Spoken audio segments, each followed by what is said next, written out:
नमस्कार, रचनाशाला स्टूडियो में आप सभी का बहुत बहुत स्वागत है। आज हमारे साथ हैं दिनेश कौर जी, जो कि एक प्रोफेशनल फोटोग्राफर हैं और शौकिया ट्रैवलर और ट्रैकर हैं। वे एक ऐसा व्यक्तित्व है जो अपने कैमरे की नजर से प्रकृति और जीवन की कहानियां बयां करते हैं। पर्वतों की चोटियों से लेकर जंगलों और दूर दराज की बस्तियों की न केवल वो तस्वीरें खींचते हैं, बल्कि वहां की प्रकृति, संस्कृति और पर्यावरण को भी गहराई से महसूस करते हैं। उनकी यात्राएं संदेश देती हैं कि प्रकृति से जुड़ना और उन्हें सुरक्षित रखना कितना जरूरी है। आज हम उनसे बातचीत करेंगे उनके अनुभवों और पर्यावरण को हमारी लापरवाहियों के कारण हो रहे नुकसान के बारे में। तो आइए स्वागत करते हैं दिनेश गौर जी का। नमस्कार दिनेश जी, आपका रचनाशाला स्टूडियो में बहुत बहुत स्वागत है। आप ट्रैवलिंग और ट्रैकिंग काफी करते हैं। हाँ, तो ये शौक कैसे हुआ आपको? मेरा जो बेस है वो बेसिकली फाइन आर्ट रहा है शुरू से ही। आर्ट पसंद थी और जैसे बचपन में सभी बच्चे करते हैं ड्राइंग, पेंटिंग, वो सब चीजें शुरुआत से ही शामिल रही हैं। और धीरे धीरे जब वो बढ़ी तो कोई भी बच्चा जो पेंटिंग और ये सब चीजें करता है तो वो बहुत ही नेचुरल है कि उसको ना हमेशा नेचर अच्छी लगती है। बहुत ही नॉर्मल सा प्रोसेस है ये। वो लैंडस्केप बनाना, पहाड़ और नदियां बनाना अपनी ड्राइंग्स में और वो सब चीजें। हाँ, सबसे पहली पेंटिंग में हम बनाते भी पहाड़ और ये सब बनाते हैं। हाँ। तो धीरे धीरे जब वो प्रोसेस आगे बढ़ता गया, उसके बाद एक टाइम आया कि 12th के आसपास हम लोग थोड़ा सा और सीरियस हो गए थे पेंटिंग को उसको लेके। तो स्केचेस बनाना पहाड़ों के, घरों के, ये वो इस तरीके से। तो तब कहीं किताब में पढ़ा था और उसमें हमारे किसी टेक्स्ट बुक में था, मेरे को एग्जैक्टली याद नहीं है, लेकिन हाँ सुमित्रानंदन पंत जी का कुछ लिखा हुआ था और हिमालय की सुंदरता के बारे में उसका वर्णन था। तो तभी दिमाग में घुस गया कि अल्मोड़ा चलना है। और कौसानी शायद सुमित्रानंदन पंत जी का जो है वो जन्म स्थान है और उन्होंने उसकी बड़ी तारीफ करी थी। तो मन में आया कि अरे पहाड़ में जाना है, अल्मोड़ा, कौसानी, और वहां तो बड़ा ये हुआ। तो जैसे ही 12th के एग्जाम हुए, हम 3 दोस्तों ने प्लान किया कि चलो भाई पहाड़ में चलते हैं। तो वो प्री गूगल इरा थी एक तरीके से, 1990-91 के आसपास की बात है। तो कुछ नहीं पता था कि अल्मोड़ा कहाँ है, सिर्फ किताबों में पढ़ा था। और मेरा जो होम टाउन है, मेरा जो शहर है, वो आप ये लगा लीजिए कि दिल्ली से 160 किलोमीटर है। तो वहां तो और भी कम लोगों को पहाड़ के बारे में, मतलब पहाड़ और घूमने का मतलब होता था हरिद्वार और वैष्णो देवी जाना। हाँ। भाई सभी लोगों का यही होता था। घर में कोई लोग कहाँ जा रहे हैं, या तो हरिद्वार जा रहे हैं या वैष्णो देवी ज्यादा से ज्यादा चले गए। तो उसके अलावा पहाड़, अरे पहाड़ में जाके क्या करोगे? हाँ। मतलब इस तरीके का एक विचारधारा, हाँ नॉर्मल विचारधारा थी कि भाई पहाड़ में क्या करना है जाके। तो ठीक है, चलो हमारे घर वालों ने रोका नहीं, ये अच्छी बात है। तो उसके बाद हम लोग एक दिन अचानक हम लोग दिल्ली ISBT पहुंचे। तब मैं पहली बार दिल्ली आया था। तो वहां पता करा कि शाम को बस जाती है, तो फिर शाम तक वेट किया। सुबह ही हम लोग पहुंच गए थे 11-12 बजे के आसपास। और फिर हम वहां से पहुंच गए रात को बस पकड़ के सुबह अल्मोड़ा। तो वो मेरी पहाड़ में पहली ट्रिप थी एक तरीके से। बहुत मजा आया। 5-6 दिन वहां पे रुके, स्केचिंग करी, वहां पे नेचर को ड्रॉ करा, वो सब चीजें करी जो कोई भी स्टूडेंट करता है, बिल्कुल उसी तरीके से। तो वहीं से एक तरीके से ये जुनून शुरू हुआ जो बाद में ट्रैकिंग तक ले गया। बहुत सारी अलग अलग जो हाई अल्टीट्यूड ट्रैकिंग है वो भी करी। तो शुरुआत वहां से थी बेसिकली। ट्रैकिंग करते हुए आपको क्या लगता है कि सबसे ज्यादा क्या समस्याएं आती हैं किसी को भी जो या नया जो शुरू कर रहा है ट्रैकिंग करना, तो उसको क्या क्या समस्याएं आती होंगी और उसको क्या ध्यान रखना चाहिए? नहीं, देखिए 2 तरह के लोग होते हैं। एक होते हैं टूरिस्ट, एक होते हैं ट्रैवलर। हाँ। ट्रैकर को कोई समस्या नहीं आती है टेक्निकली। अगर वो ये सोच के जा रहा है कि मेरे को समस्याएं आएंगी और ये सब, तो फिर वो नेचर के लिए उसका कोई प्रेम नहीं है। वो सिर्फ वही देखने जा रहा है जो उसके दिमाग में पहले से सेट है। जैसे लोग जाते हैं कि नैनीताल चलते हैं, नैनीताल में क्या देखना है? नैनीताल में झील देखेंगे। तो आपका एक प्रीफिक्स माइंड बन गया कि जी हमें तो नैनीताल में झील है और वहां जाके बोटिंग करनी है। ठीक है। हाँ। आप किसी भी नई लोकेशन पे जाते हैं एज ए ट्रैकर, तो नेचर में जहां जो मिल रहा है आपको तो वही एक्सेप्ट करना है। तो वो समस्या नहीं है, मतलब मैं समस्या नहीं कहूंगा। हाँ, चैलेंजेस होते हैं वेदर के। और जब भी आप हाई अल्टीट्यूड पे 9,500-10 हजार फीट से जब आप ऊपर क्रॉस करते हैं, तो फिर वो चैलेंजेस काफी खतरनाक भी हो सकते हैं कभी कभी। वो तो फिर जिसको बोलते हैं ना कि जब आप एडवेंचर की बात करते हैं तो वो तो उसमें शामिल है कि होने को फिर कुछ भी हो सकता है। फिर वहां कंफर्ट नहीं, रफ टफ होकर जाना है। नहीं, कंफर्ट का तो कोई मतलब ही नहीं है। ट्रैकिंग में कंफर्ट का तो बिल्कुल कोई मतलब नहीं है अभी, बल्कि अभी की जो जनरेशन है वो बहुत कंफर्ट को देखती है। लेकिन ट्रैकिंग में टेक्निकली तो कोई कंफर्ट नाम की कोई चीज नहीं होती है। अगर आप सच में नेचर लवर हैं तो आप कंफर्ट नहीं देखेंगे, आप सिर्फ जो मिल रहा है वो जो दिन है बेसिकली, आप उसमें धूप निकली है, बड़ा सुंदर सा मौसम है, स्काई क्लियर है, सामने पीक्स नजर आ रही हैं तो बहुत अच्छा लगता है। और सपोज कि उसी दिन बारिश पड़ने लग जाए, बिल्कुल सब कुछ काला हो जाए और स्नो स्टॉर्म भी आ जाए या ओले पड़ने लग जाएं, तो हो सकता है कि 4 घंटे आपको अपना जो टेंट है उसी के अंदर चुपचाप बैठे रहना पड़े। और कई बार तो ऐसा नहीं कि टेंट आपका खुला ही होगा या आप जहां पहुंचे हैं वहीं पे जाके बारिश होगी, ऐसा तो नहीं है। आप अगर रास्ते में चल रहे हैं और 10 मिनट के अंदर ही मौसम बन गया तो आपको तो फटाफट अपना छाता, पोंछू या जो भी आपके पास है वाटर प्रूफिंग के लिए वो आपको यूज करना है, और कहीं अगर रुकना है तो रुकना है, चलना है तो चलना है। तो आप ट्रैकिंग करते हैं तो फोटोग्राफ्स भी क्लिक करते होंगे? हाँ बिल्कुल, एज ए प्रोफेशनल फोटोग्राफर वो मेरा एरिया है, तो वो तो बाय डिफॉल्ट है बेसिकली। तो कभी ऐसा हुआ है कि कुछ ऐसा देखा कि फोटोग्राफी भूल गए, बस देखते रह गए? देखिए, एक चीज मैं कहूंगा कि फोटोग्राफी एज ए फोटोग्राफर मैं ये कह सकता हूं कि ये मेरा एक्सपीरियंस है कि फोटोग्राफी कभी भी हिमालय का जो एक्सपेंस है ना, जो उसकी विशालता है, उसको जस्टिफाई नहीं करती है। वो इतना सुंदर होता है कि हम शूट तो करते हैं ठीक है, लेकिन फिर भी वो इतनी बड़ी पिक्चर में, या आप कहें कि एक 10 बाय 12 के प्रिंट में या एक कंप्यूटर की स्क्रीन पे आप उसको देख लो, लेकिन जो आपने वहां सामने प्रत्यक्ष खड़े होकर जो देखा है ना, उसका कोई मुकाबला नहीं है।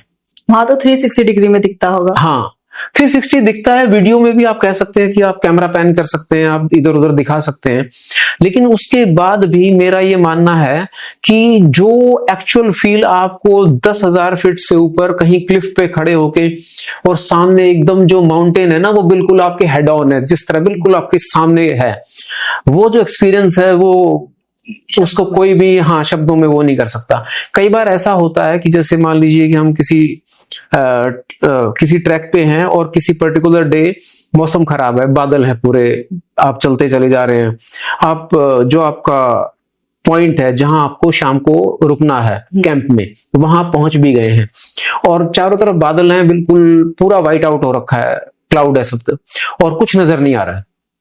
ठीक है, आप खाना वाना खाओगे जो आपको मिल रहा है और आप टेंट में घुस जाओगे, ठीक है, तो तब आप वेट करोगे कि सवेरे एक बार, आमतौर पे कितना ही खराब मौसम हो, सुबह एक आधे घंटे की या एक 15 मिनट की विंडो जरूर आती है या 1 घंटे की विंडो आती है कि जब एकदम सब कुछ बड़ा क्लियर होता है। तो कोई भी नेचर लवर, ट्रैकर या फोटोग्राफर वो सुबह सुबह एक बार जरूर उसको उठ के देखेगा कि यार मौसम कैसा है बाहर। विंडो एक्सप्लेन करेंगे? विंडो मतलब टाइम की विंडो। ओके। मान लीजिए कि अगर सपोज कि जैसे गर्मियों में अगर 5:30 बजे सूर्योदय होता है, अब सूर्योदय का जब हम किसी मेट्रो सिटी में रह रहे होते हैं ना, तो उतना पता भी नहीं चलता है, हाँ। है ना। अब लेकिन जब आप बाहर नेचर में है ना, और पहाड़ों में सूर्योदय बहुत जल्दी आपको नजर आता है, क्योंकि बिल्कुल वो जैसे सूरज बाहर निकला वो एकदम से धूप खिलाती है, तो तब वो मान लीजिए कि पहले जो 15-20 मिनट हैं कि कहीं से शेडो बन रही है और सिर्फ पीक के ऊपर हल्की सी गोल्डन लाइट पड़ रही है, तो बहुत सारे जो नेचर फोटोग्राफर हैं या जो ट्रैवलर हैं, उन्होंने उन चीजों को कवर करा है कि सिर्फ एक गोल्डन लाइट पड़ रही है और बाकी सारा का सारा डार्क है और वो इतना सुंदर लगता है। पर वो समय होगा 10 मिनट का ही। उस 10 मिनट में जो आपने कैच करना है, फोटोग्राफी करनी है, वीडियो बनाना है, या सिर्फ उसको आंखों से देखना है, बस वो 10 ही मिनट की विंडो है। फिर अगले आधे घंटे के बाद सब वो थोड़ा सा शार्प होने के बाद उसकी लाइट खत्म हो जाएगी, वो जो मैजिक होता है ना लाइट का, वो खत्म हो जाएगा। तो ये एज अ ट्रैकर आपने बहुत सारे एक्सपीरियंसेस किए होंगे और इतने लंबे समय में बहुत सारे बदलाव भी देखे होंगे, तो सबसे ज्यादा क्या बदलाव आपको नजर आता है कि ट्रैकिंग के फील्ड में या पहाड़ों पर? नहीं, बदलाव नेचर में बदलाव या लोगों के व्यवहार में बदलाव? कैसे? लोगों का भी कह सकते हो, ट्रैकर्स का भी कह सकते हैं आप। हाँ, तो ट्रैकर्स में अगर मैं बोलूं तो देखिए, अभी जो जनरेशन है ना, वो ट्रैकिंग को ट्रैकिंग की तरह लेने वाले कम लोग हैं। मैं ऐसा नहीं कहूंगा कि सारे जैसे होते हैं। अभी जो यंगस्टर्स है ना, उनमें बहुत सारे लोग ना उसको एक उसकी तरह लेते हैं, पिकनिक की तरह। कि आप बस अच्छा कहीं रील देखी, ओ यार यहाँ चलते हैं। आप उसके लिए जब तक प्रिपरेशन नहीं करेंगे, अगर स्पेशली किसी भी हाई अल्टीट्यूड ट्रैक पे जा रहे हैं, देखिए अगर आप इतनी हाइट पे जा रहे हैं, आप सारी परेशानियां उठा रहे हैं, सब कुछ कर रहे हैं, अपने 10 दिन लगा रहे हैं, अगर आप उसके लिए प्रिपेयर होके नहीं जाएंगे ना, तो वही जो 10 दिन है ना, वो आपके लिए सबसे बड़ी आपको लगेगा कि मुसीबत बन गए। प्रिपेयर कैसे? फिजिकली? हाँ बिल्कुल, फिजिकली और मेंटली भी। और फिजिकली तो बहुत ही जरूरी है। तो उसके लिए क्या करना चाहिए? नहीं, फिजिकली बेसिक एक्सरसाइजेज ही हैं जो करनी होती हैं। हाँ, आप वॉकिंग करो, आप प्राणायाम करो। मैं किसी भी, अगर कोई अच्छा ट्रैक है जो 10, 12, 13 हजार फीट के ऊपर है, तो मैं उसके लिए 1.5 महीना पहले मैं एक शुरू करता हूं कि सवेरे मेरे को 1 घंटा जो है मेरे को वॉकिंग करनी है, लंबी वॉकिंग करनी है, थोड़ी सी स्ट्रेचिंग करनी है, थोड़ी देर लंबे लंबे सांस लेने हैं, प्राणायाम करना है। मैं जो करता हूं मैं वो बता देता हूं। मेरे जहां मैं रहता हूं वो लोकेलिटी के पास में एक मॉल है, तो वहां एक रैंप बना हुआ है बेसमेंट में जहां गाड़ियां जाती हैं। तो वो रैंप है, तो इसका मतलब वो ऐसे हो गया, हाँ, स्टिल्ट हो गया, है ना। तो up and down, up and, तो मेरा ये होता है कि मैं 30 मिनट से शुरू करता हूं और उसको लास्ट में 1 घंटे तक ले जाता हूं कि आपने 30 मिनट सिर्फ अप डाउन, ऊपर नीचे, उसी जगह पे आप करते रहो। लोग देखते हैं यार कर क्या रहे, वापस आ रहा है, जा रहा है, आ रहा है, जा रहा है। तो वो मुझे लगता है कि बेस्ट एक्सरसाइज है स्पेशली ट्रैकिंग के लिए। जब वो 10-15 दिन हो जाते हैं तो फिर मैं एक बैग ऐड करता हूं। शुरू में बैग में 2 किलो वजन ऐड करता हूं, फिर उसमें वो 4-5 किलो कर लेता हूं। तो जब वो ट्रैक के 2-4 या 1 हफ्ता रह जाता है, तब वो होता है कि आप 5-6 किलो वेट, और तब आप 1 घंटा रोज उस पे वॉकिंग कर रहे हैं। तो आपके जो पाँव की मसल्स हैं वो भी थोड़ी सी उसके हिसाब से थोड़ा सा एक तरह से एडजस्ट हो जाती है। तो क्या क्या सामान है जो आप रखते हैं ट्रैकिंग पर? क्योंकि बहुत ज्यादा चीजें तो ले जा नहीं सकते, लिमिटेड चीजें जाएंगी। हाँ बिल्कुल। तो उसमें क्या क्या सबसे ज्यादा इंपॉर्टेंट चीजें होती? नहीं, मैं इस बारे में एक चीज बोलूंगा, मैं तो फिर भी बहुत सारा सामान ले जाता हूँ। अभी पीछे मैंने जून में हमने एक ट्रैक किया था सुंदरडुंगा ग्लेशियर का। तो वहां पे हमें एक ट्रैकिंग के साथी मिले। मेरा उनके साथ ये पहला ट्रैक था।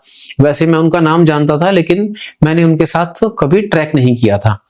तो जब मैंने उनका बैग देखा ना, तो उनका नाम है राजेश मल्होत्रा, दिल्ली के ही रहने वाले हैं। तो जब उनका बैग देखा ना, तो मेरा सबसे पहला सवाल ये था कि सर ये बताओ कि इतना छोटा बैग आपने बनाया कैसे? मतलब जितना कम सामान होगा उतना ही ज्यादा अच्छा है। हाँ, उठाना उतना कम पड़ेगा। बिल्कुल। लेकिन हाँ, उसमें एक पॉइंट भी है। पॉइंट ये है कि आपकी प्लानिंग स्पेशली कपड़ों के बारे में और सर्दी के कपड़ों के बारे में बिल्कुल सही होनी चाहिए आपकी बॉडी के हिसाब से। देखिए वहां आप 10 दिन तक एक ही टी शर्ट या एक ही स्वेट शर्ट पहनेंगे, कोई फर्क नहीं पड़ता। आप कितनी बार कपड़े बदले, आपने रील बनाने के लिए कपड़े बदलने हैं तो एक अलग बात है। अदरवाइज वो आप एक ही कपड़े को 10 दिन भी पहने रखेंगे तो भी कोई फर्क नहीं पड़ने वाला है। स्वेटिंग तो होती नहीं होगी? जी, स्वेटिंग होती है। हाँ, तो उसमें फिर आप क्या करते हैं कि जो आप मतलब जो अंडरगारमेंट्स हैं या बनियान वगैरह, आप उसको चेंज कर लेते हैं। ठीक है। अदरवाइज ऊपर के जो जैकेट्स वगैरह हैं उनको बार बार चेंज करने की कोई आवश्यकता नहीं होती है। तो आप अपनी फिजिकल फिटनेस का ध्यान रखें, जाने से पहले कम से कम सामान लेके जाएं। जितना बहुत ही जरूरी चीजें हैं सिर्फ उतनी ही चीजें लेके जाएं। मैं वैसे एक एग्जांपल देता हूं। मेरे एक मित्र हैं, अगेन ट्रैकिंग के ही एक दोस्त है, वो महाराष्ट्र के रहने वाले हैं और उनका नाम है कमल ठाकुर। नाम भी बता रहा हूं। अब वो अपने साथ एक पावर बैंक ले गए हैं और उस पावर बैंक का वजन ही कम से कम 700 ग्राम था। अरे भाई, इतने भारी पावर बैंक का आपने वहां क्या करना है? क्या करेंगे पावर बैंक इतना भारी ले जाके? आपने किसको फोन करने हैं वहां जाके? ट्रैकर का जो बैग का वेट है वो 8 से 9 किलो होना चाहिए, उससे ज्यादा कभी नहीं होना चाहिए। कोई बहुत लंबे ट्रैक कर रहा है 15 दिन का, तो वो थोड़ा बढ़ जाता है क्योंकि आपको कुछ लंबे दिनों की प्लानिंग करनी पड़ती है। तो हाँ, पर मेरे केस में मेरे साथ ये हुआ है कि मैं प्रॉपर SLR कैमरा लेके जाता हूं, तो मेरा 3 किलो का तो कैमरा ही हो जाता है। तो वो थोड़ा सा मुश्किल हो जाता है। हाँ। जब आप ट्रैकिंग पर जा रहे हो तो वेस्ट भी निकलता होगा, नेचुरल वेस्ट भी है, और कुछ अगर आप फूड्स वगैरह तो पैकेजिंग ये सब भी निकलता है। हाँ, तो उसको कैसे आप मैनेज करते हैं? देखिए, बाकी जगह का मेरे को नहीं पता है। या तो हमने इंडिविजुअल सिंगल ट्रैक किए हैं बहुत सी जगह के, सिर्फ यार दोस्तों के साथ और हमारे जो लोकल कनेक्शंस हैं उनके साथ। जो पहाड़ में लोकल कनेक्शंस हैं, और या फिर हमारा एक ट्रैकिंग ग्रुप है जिसका नाम है स्टेप, उसके थ्रू। स्टेप में हम, और स्टेप का मैं लाइफ मेंबर भी हूं, हम लोग ये पूरा ध्यान रखते हैं कि हम वहां से एक बेसिक चॉकलेट का जो रैपर है ना, एक टॉफी का रैपर, उसको भी हम वहां छोड़ के ना आए। जब हम सारा खाने का सामान और सब कुछ ले जा सकते हैं, तो खाना खाने के बाद तो उस रैपर में वजन ही बहुत कम होता है। हम वो सारा का सारा अपने ही बैग में साइड की एक पॉकेट बना के रखते हैं कि भैया सब उसके अंदर डालना है, और एटलीस्ट उसको वहां नहीं छोड़ के आना है जहां कोई गांव या कोई भी ह्यूमन हैबिटेशन नहीं है। वहां क्लीनिंग कैसे पॉसिबल है? नहीं, क्लीनिंग आप कूड़ा फैलाएंगे नहीं तो क्लीनिंग करने की जरूरत ही नहीं है। पत्ते थोड़े साफ करने हैं, वो तो नेचर का प्रोसेस है। लकड़ी है, पत्ते हैं, छिलके हैं, वो सब तो अपने आप खाद बनता रहेगा और वो खत्म होता रहेगा। वो तो प्रकृति ने अपना, वो तो प्रकृति का अपना तरीका है। बस वहां आप अपना वेस्ट जो है ना, प्लास्टिक स्पेशली, वो मत छोड़ के आइए। जब आप ट्रैकिंग पर जाते होंगे तो आज हम लोग बहुत सुनते हैं कि पहाड़ों पर कचरा बहुत हो गया है। हाँ जी। लोग जाते हैं, कचरा फेंकाते हैं, प्लास्टिक की बॉटल्स और ये पैकिंग पेपर जो है प्लास्टिक की, तो उसको लेकर आपका क्या मत है? नहीं, हम लोग इस बार मतलब जो भारतीय लोग हैं, मैं सबकी कहूंगा कि वो इस मामले में निहायत ही गैर जिम्मेदार लोग हैं। और उसमें कोई फर्क नहीं पड़ता कि आप ऑल्टो में घूम रहे हो या आप मर्सिडीज में घूम रहे हो, सबकी आदतें एक जैसी हैं और निहायत ही बदतमीज लोग हैं। 90% लोग, थोड़े बहुत नई जनरेशन के कुछ बच्चे हैं जिनको थोड़ा सा ये समझ में आने लगा है कि ये एक प्रॉब्लम है।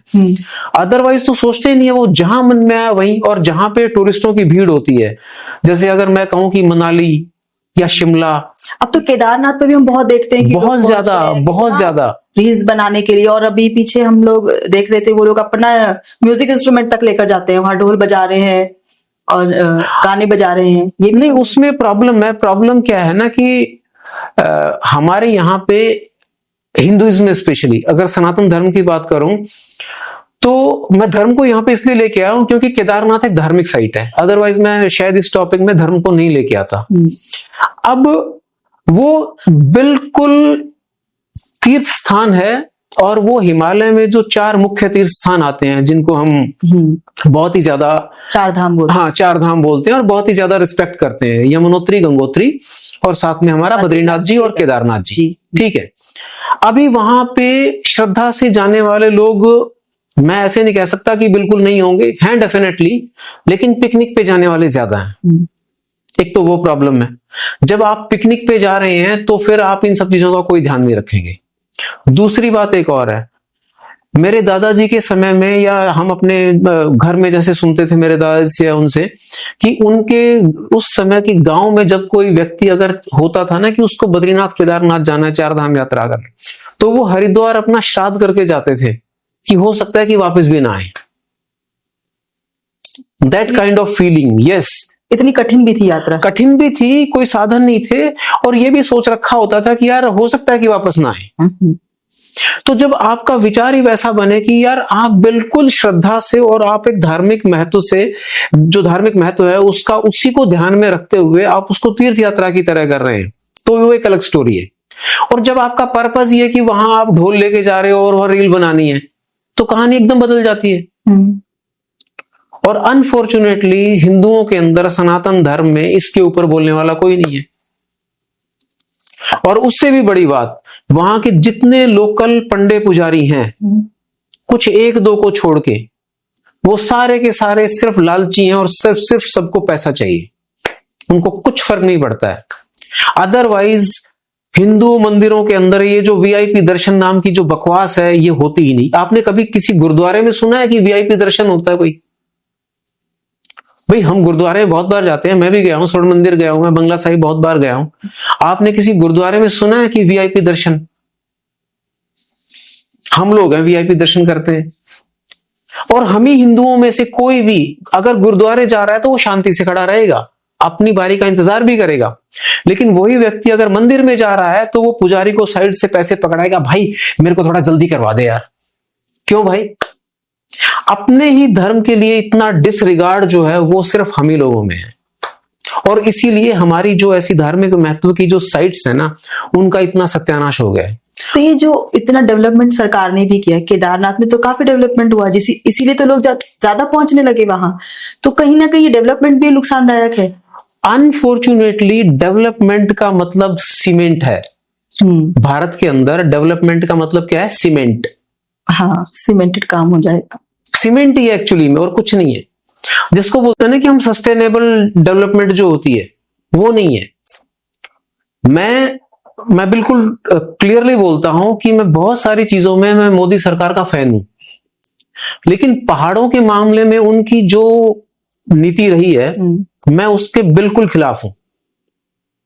ये जो बोलते हैं ना कि वो ऑल वेदर रोड्स, हिमालय में ऑल वेदर रोड, मैं कोई बहुत बड़ा साइंटिस्ट नहीं हूं, लेकिन फिर भी जितना मैं पहाड़ों में पिछले 25-30 साल में घूमा हूं और जितना हमने नेचर को समझा है, हिमालय में ऑल वेदर रोड्स नाम की कोई चीज होनी ही नहीं चाहिए। अभी जितना लैंडस्लाइड होता है क्योंकि आपने सड़कों को चौड़ी करने के चक्कर में पहाड़ों को सीधा खड़ा कट कर दिया है। अब अगले 10 साल तक भी वो लैंडस्लाइड होती रहेगी जब तक कि वो ढलान वहां तक नहीं पहुंचेगी, जो सबसे बड़ी प्रॉब्लम है। तो आपने रोड चौड़ी कर दी है ट्रैफिक को लेके, और जितना आप चीजों को एक्सेसिबल बनाएंगे, जो भारतीय लोग हैं जो पागलों की तरह रील बनाने के चक्कर में भाग रहे हैं, वो उसका कचरा करेंगे। अब रील तो मैं भी बनाता हूं, लेकिन आपको थोड़ा तो सोचना पड़ेगा ना उन चीजों के बारे में, जिम्मेदारी के साथ। हाँ, थोड़ा तो जिम्मेदारी आप रखो ना। आप अभी तो मैं तो ये बोलना चाहूंगा कि अभी तो लोग हनीमून मनाने जा रहे हैं केदारनाथ। भाई क्या मतलब है यार? हाँ, उस स्थान का महत्व नहीं रह गया उसके। सनातन धर्म में हिंदुओं को शर्म आनी चाहिए कि वो हनीमून मनाने केदारनाथ जा रहे हैं। भाई हनीमून मनाने आप मॉरिशस जाओ, आप मालदीव जाओ, आप थाईलैंड जाओ, आप गोवा चले जाओ, लक्षद्वीप जाओ, लक्षद्वीप जाओ, हाँ कहीं भी जाओ आप। लेकिन ये तो बहुत ही मतलब अजीबोगरीब है। अब पहाड़ों पे ही फिर से हम आते हैं कि जो कचरा है और वहां के स्थानीय लोग हैं, तो जब इतने ज्यादा मात्रा में ट्रेवल के लिए लोग जाते हैं तो कचरा भी उतनी बड़ी मात्रा में वहां होता है, तो पहाड़ों को तो के साथ साथ क्या वहां के स्थानीय लोगों पर भी इसका प्रभाव पड़ता है? हाँ, निश्चित तौर पे पड़ेगा। प्रभाव सब पे पड़ता है, लेकिन हमारे यहाँ पे एक बेसिक सी टेंडेंसी है, कुछ ही लोग होते हैं, चाहे वो स्थानीय लोग हों चाहे जाने वाले लोग हों, जो अपनी जिम्मेदारी समझते हैं। बाकी मोस्टली लोग तो हाँ मतलब उनके हिसाब से सरकार का काम है ये कचरा उठाना। लेकिन आप ये सोचिए कि आप कोई भी भारत के अंदर आप किसी भी टॉपिक पे बात करें, कोई भी नीति बनाए, किसी भी विषय को उठा लें, आप ये मत भूलिए कि इस समय आप दुनिया की सबसे ज्यादा बड़ी आबादी वाले देश में हैं। आप ये सोचिए कि हमारे शहर जो हैं वो लिटरली कूड़ा घर बन गए हैं। पिछले 20-25 साल पहले के शहरों को देखिए और अभी देखिए, हर जगह आपको पन्नियां और कचरा और ये मिलेगा। प्लास्टिक तो सबसे ज्यादा परेशानी का। और सबसे बड़ी बात, लोगों की आदत है कुछ भी खाया चलते हुए सोचते नहीं वहीं फेंक दिया। अरे भाई, हर व्यक्ति के पीछे एक सफाई कर्मचारी थोड़ी हो सकता है। आप अपना, अगर आप सपोज आप ऑफिस से आ रहे हैं या ऑफिस जा रहे हैं या इवन स्कूल से बच्चे घर आ रहे हैं, आप उनको सिखाइए ना कि भाई रास्ते में अगर तुम लोग कुछ खा भी रहे हो लेके, तो एटलीस्ट उस रैपर को यार आप अपनी पॉकेट में नहीं तो बैग की पॉकेट में डाल लो यार। प्रॉब्लम कचरा नहीं है, कचरे का मैनेजमेंट प्रॉब्लम है। अगर वो ही कचरा जो उसको बैग में डाल के घर ले आएगा और उसको डस्टबिन में डाल देगा और वही डस्टबिन में इकट्ठा होके और प्रॉपर जगह पे वो जाएगा, तो इतना फैला हुआ तो नजर नहीं आएगा। वेस्ट मैनेजमेंट में आप इसको कहेंगे सेग्रीगेशन, इको और बायोडिग्रेडेबल और इस तरह का कुछ वेस्टेज मैनेजमेंट भी बहुत जरूरी है आज के समय। बहुत जरूरी है, लेकिन अनफॉर्चुनेटली मैं बिल्कुल खुले में बोलना चाहता हूं कि जो हमारा जो लोकल लेवल पे जिसको हम एडमिनिस्ट्रेशन बोलते हैं ना, नगर पालिका, वो सबसे निकम्मी संस्थाएं होती है हर शहर की।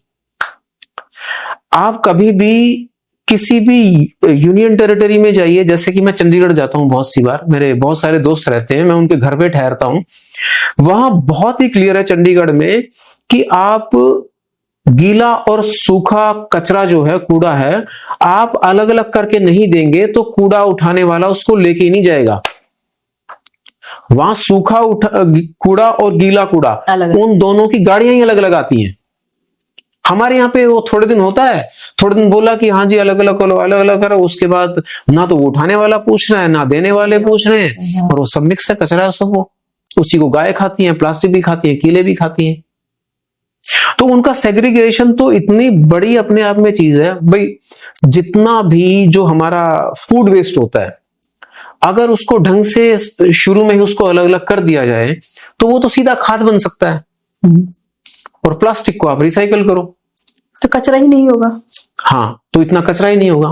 अनफॉर्चुनेटली हमारे देश में अब जैसे हमारे बिल्कुल पड़ोस में गुरुग्राम, भारत का सिंगापुर, जिसको प्रोजेक्ट किया जाता है,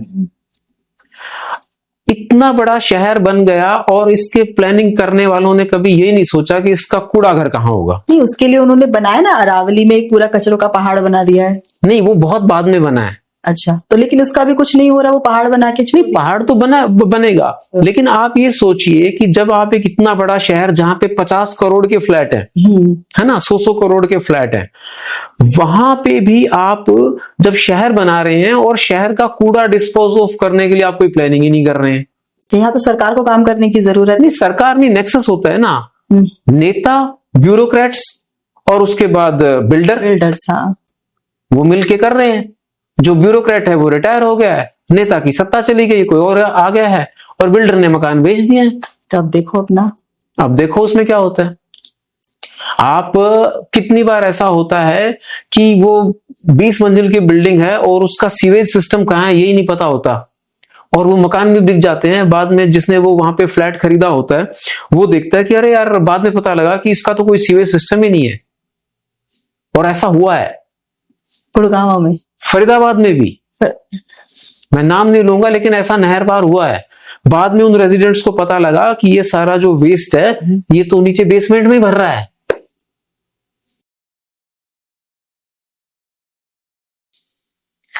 स्कूल्स में अगर हम आए, जैसे आपने कहा कि बच्चे स्कूल से निकल रहे हैं और अगर वही अपना कचरा बैग में रख लें, तो आपने जिक्र किया भी। हाँ। और स्कूल के लेवल पर आपको क्या लगता है कि कितना काम करने की जरूरत है जिससे कि इस समस्या को छोटे स्तर पर ठीक किया जा सकता है? नहीं, स्कूल पे तो बहुत ज्यादा काम करने की जरूरत है, और मेरे ख्याल उससे बढ़िया कोई जगह नहीं है। लेकिन स्कूलों में सिर्फ लेक्चर दिया जाता है अनफॉर्चुनेटली, या रट्टा मार के उस चीज को सिर्फ एक तरह से बच्चों के दिमाग में भरने की कोशिश करी जाती है। प्रैक्टिकली उस चीज को कैसे करना है ये कभी भी नहीं बताया जाता। क्या कोई टीचर अपने बैग में अपना कचरा उठा के रखती है और बच्चों को दिखाती है कि बेटा जैसे देखो मैं रख रही हूं अपने बैग में, मैंने एक कोई भी मतलब कोई भी XYZ कोई भी चीज हो सकती है, चाहे वो चॉकलेट है या बिस्किट का रैपर है। भाई मेरे को भूख लगी थी, मैंने बिस्किट खाया जब मेरा बीच में एक पीरियड नहीं था, तो लेकिन मैंने अपना जो खाली रैपर है उसको बैग में ही रख लिया है, मैं घर जाके अपने कूड़ेदान में डाल दूंगी। क्या कभी टीचर ने, किसी ने भी आज तक ऐसा करा है? मुझे तो नहीं लगता। नहीं लगता। क्लासरूम में डस्टबिन होते हैं। नहीं, डस्टबिन अलग चीज है। आप बच्चे को डस्टबिन आपके साथ हमेशा नहीं जा सकता ना। आप मार्केट में जा रहे हैं, आप वहां कुछ खा रहे हैं, जापानीज आप देखिए वो कभी भी, वो हमेशा अपना कूड़ाना अपने बैग में रखेंगे। डस्टबिन सिर्फ क्लास में हो सकता है या घर में हो सकता है, या किसी भी पर्टिकुलर जगह पे आप जा रहे हैं वहां भी हो सकता है। लेकिन ऑन द गो हमारे बच्चे कहीं भी बाहर जा रहे हैं, वहां जाके कुछ भी खा रहे हैं, जब वो खाते हैं और तो बस ठीक है फेंक दिया। और लोगों को अपनी गाड़ी साफ चाहिए लेकिन सड़क पे कूड़ा चाहिए, दुकान साफ चाहिए लेकिन वो कूड़ा दुकान के आगे ऐसे ऐसे करके बाहर निकाल देंगे। घरों में सफाई कर ली, बाहर फेंक दिया अपने ही घर के आगे। और हमारे लोकल मार्केट्स में, जैसे किसी भी शहर की जो पुरानी मार्केट होती है, वहां के जो दुकानदार हैं उनकी तो हालत इतनी खराब होती है कि वो चाय पियेंगे और वो देखते नहीं है कि उसी की दुकान के आगे उसी का कस्टमर जा रहा है, और वहीं उस चाय के कप को ऐसे फटाक से ऐसे फेंकेंगे। तो ऐसा कितनी बार होता है। स्कूल्स में जैसे आपने बताया कि बताया तो जाता है लेकिन किया नहीं जाता। लेकिन स्कूल्स में अर्थ डे और बहुत सारे एनवायरनमेंट डे मनाए जाते हैं, जिसमें बच्चों को बाकायदा पोस्टर्स वगैरह बनाए जाते हैं, सिखाए जाते हैं कि आपको अपनी अर्थ का ध्यान रखना है। तो ये भी तो काम हो ही रहे हैं। नहीं, अगेन वही बात मैंने बोला ना, मैंने वही बोला कि प्रैक्टिकली बताया नहीं जाता उस चीज को, उस पर सिर्फ रट्टा मारा जाता है। या मैं अगर कहूं कि सपोज कि आपने एनवायरनमेंट के लिए या बच्चों को उसके बारे में जानकारी देने के लिए आपने एक पोस्टर कंपटीशन या एक ड्राइंग कंपटीशन रखा, जिसमें हम नेचर की बात करेंगे, हम धरती की बात करेंगे और हम ट्री प्लांटेशन की बात करेंगे, ठीक है। लेकिन आपने उन चीजों को प्रैक्टिकली करा किसी भी वे में नहीं। मान लीजिए कि सपोज आपके स्कूल में ये प्रोग्राम है और आपने शहर के 10 और स्कूलों के बच्चों को वहां बुलाया, आपने उनको रिफ्रेशमेंट दी, वहां पे कोई केटल लगा हुआ है और वहीं पे सब पानी पी रहे हैं, वहां पे आपने डिस्पोजेबल कप रखे हैं, एक बच्चा एक बार में 50 ग्राम पानी पी रहा है और उस कप को उठा के वेस्ट कर रहा है। आप बातें पोस्ट में कर रहे हैं लेकिन वहां कोई उनको ये टोकने वाला नहीं है कि बेटा ये पेपर कप जो है ये भी एक वेस्टेज है और ये गलत है, मत करो इसको, क्योंकि ये पेपर भी सबको पता है कि वो पेड़ों से बनता है और उसका जो ट्री पल्प होता है उससे बनते हैं, तो आप इनको वेस्ट मत करो। या वहां पे कुछ ऐसा सिस्टम करो, या मुझे लगता है कि हमारे जो पूर्वज थे वो ज्यादा समझदार थे। हम लोग जितने मॉडर्न होते जा रहे हैं दिखावे के चक्कर में और ज्यादा प्रॉब्लम है। पहले लोग आप देखिए कि कभी भी इवन गांव में भी मुंह लगा के पानी पीना जो है बहुत कम करते थे लोग, ओक से पानी पीते थे ऐसे करके। अगर आपने किसी के आगे पानी का लोटा रख भी दिया तो लोटे में तो वैसे भी मुंह लगाना थोड़ा डिफिकल्ट है, तो लोग उसको ऐसे करके और वो ओक से पानी पीते थे। तो भाई अभी ऐसा क्या हो गया अभी? अच्छा, उसमें भी एक चीज है जो तो आप लंगर में और वहां पे देखेंगे तो वो थोड़ी सी घटिया क्वालिटी के कप होंगे या ऐसी जगहों पे, और जहां थोड़ा सा और जहां पे थोड़े से बड़ी सोसाइटी है, बड़े लोग हैं, वहां पे वो प्रीमियम क्वालिटी के बढ़िया वाले पेपर कप होंगे। और आप ये सोचिए कि आप 100 ml 100 ग्राम पानी पीने के लिए आप उसको वेस्ट कर रहे हैं।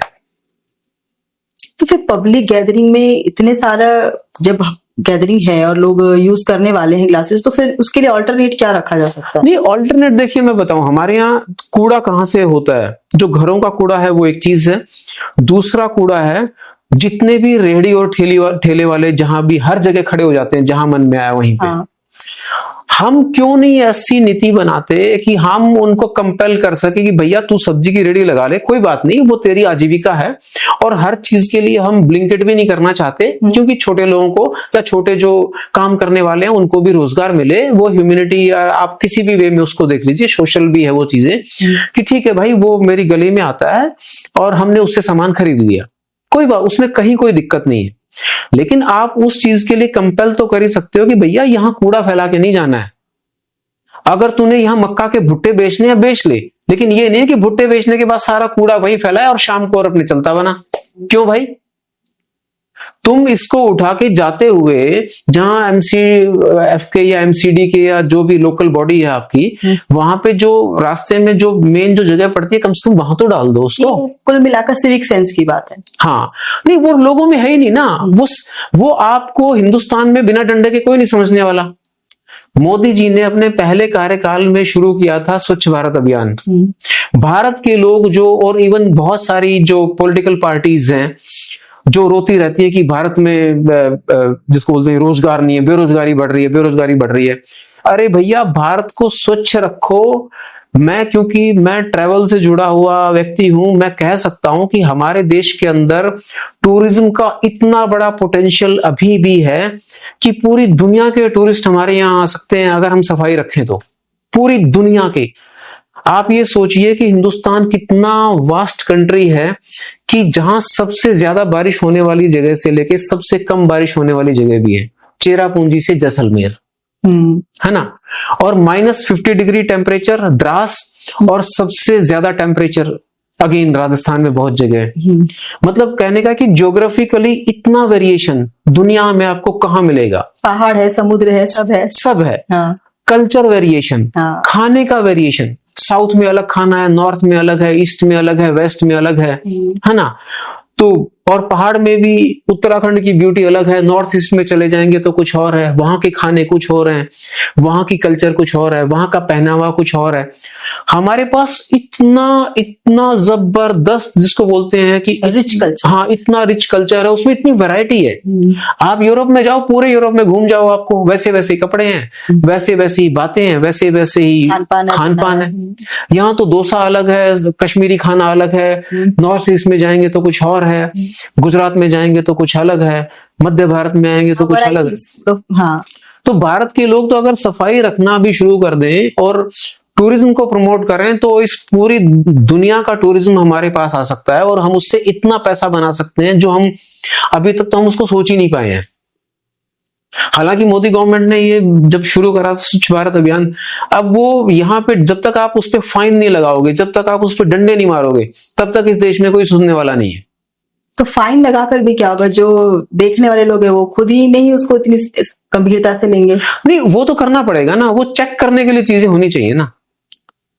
हालांकि अब तो मेट्रो भी, दिल्ली मेट्रो की बात कर रहा हूँ, थोड़ी सी गंदी होने लगी है, लेकिन पहले उसमें कोई नहीं कूड़ा फेंकता था। सबको लगता था कि यार फाइन भी होगा और लोग भी बोलेंगे।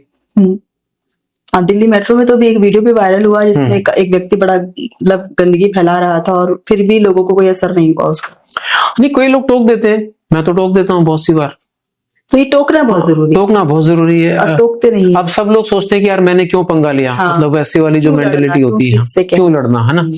लेकिन वो बोलना भी जरूरी है। नहीं, भारत में जब आप सब सफाई की बात करते हैं ना, तो इसमें जो एक बहुत बड़ा जो परसेंटेज है, वो परसेंटेज है तंबाकू और गुटखा जो खाने वाली जो हमारी पॉपुलेशन है ना, उसका।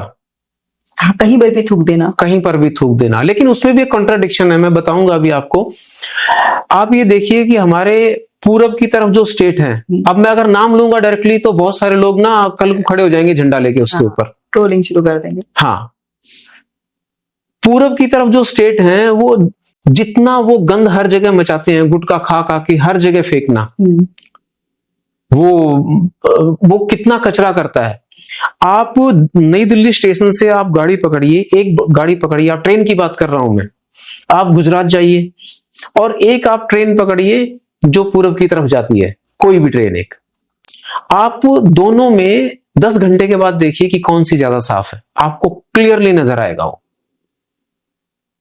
अच्छा, इसमें एक छोटा सा एक तरह से अगर मैं बोलूं कि एक छोटा सा ना ट्विस्ट भी है, और वो ट्विस्ट मैं आपको बताता हूं। वो चीज मैंने देखी चेन्नई में। हाँ, मैं अभी वहीं आ रही थी। हम लोग अभी लास्ट ईयर जनवरी में गए थे मद्रास। तो जैसे यहाँ से हम लोग ट्रेन से गए, तो ट्रेन में पूरी भरी हुई ट्रेन, जितनी सीटें उससे ज्यादा लोग, उसके बाद इतना शोर, इतनी गंदगी, उसी ट्रेन में हमारे वहां तक पहुंचते पहुंचते हो गई। वहीं हमने मद्रास में एक ट्रेन ली और रात बिल्कुल सन्नाटा, जितने बर्थ थे उतने ही लोग, और यही नहीं पता चल रहा था कि कोई साथ में बैठा भी है। इतनी शांति, बिल्कुल, और इतनी सफाई, बहुत अंतर था दोनों जगहों पर। अच्छा, पूरे देश में जो मजदूर है ना काम करने वाले, वही उस पूरब के स्टेट से आते हैं, चाहे वो कश्मीर हो, चाहे वो दिल्ली हो, चाहे वो पंजाब हो, और चाहे वो चेन्नई हो। चेन्नई में कोई भी गुटखा नहीं फेंकता है खा के। और उसके मेरे पास बहुत सारे वीडियो क्लिप्स हैं, मैं कई बार वहां गया हूं, वहां कोई नहीं फेंकता है। उसका रीजन है वहां के जो लोकल लोग हैं वो उनको टोकते हैं और कई बार पिटाई भी कर देते हैं, और वो अच्छी बात है। अच्छी बात है, अपना घर साफ रहना चाहिए। हाँ। घर खाली 4 दीवारों वाला घर नहीं होता, वो जब पूरा वातावरण आप रह रहे हो, वो सभी आपका है, पूरा देश ही आपका है। चेन्नई स्टेशन जो है वहां पे 80% सफाई कर्मचारी लेडीज है। हाँ, ठीक है, ये मैंने देखा वहां पे, और ये मेरे को मेरे एक मित्र ने बताया भी। हाँ, जो मेरे लोकल वहां पे एक दोस्त हैं जिनके साथ मैं घूमता हूँ, साउथ में कई जगह मैं घूमा हूँ, तो वो जो 80% जो सफाई कर्मचारी हैं, दे आर वेरी स्ट्रिक्ट। अगर कोई गुटखा या पान मसाला खा के थूकता है तो वो उसको जो गालियां सुनाती है ना वो, और मैं कहता हूँ बहुत ही अच्छी बात है। अच्छी बात। मैंने वहां देखा स्टेशन के ऊपर ही, मैं अगेन आपको बता रहा हूं कि वो डस्टबिन को इतना अच्छे तरीके से मांज के और धो के रख रही थी। हमारे यहाँ अपने घर के डस्टबिन को नहीं रखता कोई, सच्ची बता रहा हूं। यस, हमारे यहाँ कभी किसी ने, आपने देखा है कोई डस्टबिन धोता हो पब्लिक प्लेस पे? कभी। वो जब तक टूट नहीं जाएगा ना, और टूट के वो खुद कचरे में नहीं चला जाएगा, उसको कोई धोएगा नहीं दोबारा से। तो हम चेन्नई की वो भाषा विवाद में और उन सब चीजों में हम बहुत, मैं उसके अगेंस्ट भी होता हूं, मैं बुराई भी करता हूं, लेकिन सफाई के मामले में मैं फैन।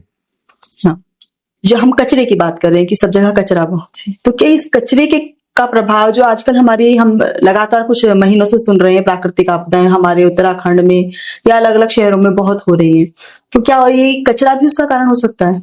नहीं, देखिए ये सारे ना कंबाइंड चीजें हैं। कचरा है, या फिर जो वातावरण के प्रति हमारी जो अप्रोच है उसमें गड़बड़ है, और जितनी जो बड़ी बड़ी फैक्ट्रियां हैं और उन सब की वजह से भी है। कुछ डेवलपमेंट के नाम पर जो वहां पर एग्जैक्टली और स्पेशली पहाड़ में। पहाड़ पर लेकिन आप ये सोचिए कि जो मुसीबत पहाड़ में आएगी वो सिर्फ पहाड़ तक नहीं रहेगी। पंजाब में वो हाल आपने देखा है, क्योंकि पहाड़ में जो पानी बरसेगा और जितने बादल फटेंगे, पानी तो वो पहाड़ में तो रहेगा नहीं, नीचे आएगा। हाँ बिल्कुल, है ना। हाँ। और उसकी वजह से पंजाब में क्या हुआ है।